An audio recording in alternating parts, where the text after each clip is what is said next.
আজকে একটা বেদনা বিধুর দিবস।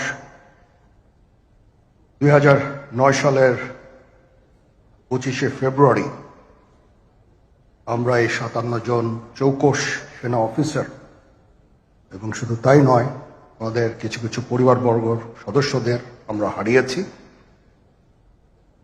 এখানে আসার সময় এই ছবিগুলো আমি দেখছিলাম। এই ছবিগুলো আপনারা অনেকে ছবিতে দেখেছেন, কিন্তু এগুলো আমার সব চাক্ষুষ দেখা। আমি একটা চাক্ষুষ সাক্ষী এই সমস্ত বর্বরতার। একটা জিনিস আমাদের সবসময় মনে রাখতে হবে, এই বর্বরতা কোনো সেনা সদস্য করেনি, সম্পূর্ণটাই তদানীন্তন বিজিবি সদস্য দ্বারা সংঘটিত। Full stop. এখানে কোনো ইফ এবং বাট নাই।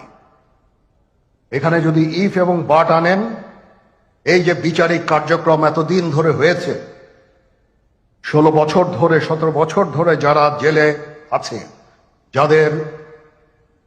যারা কনভিক্টেড, সেই বিচারিক প্রক্রিয়া ব্যাহত হবে। এই জিনিসটা আমাদের খুব পরিষ্কার করে মনে রাখা প্রয়োজন। এই বিচারিক প্রক্রিয়াকে নষ্ট করবেন না। যে সমস্ত সদস্য শাস্তি পেয়েছে তারা শাস্তি পাওয়ার যোগ্য।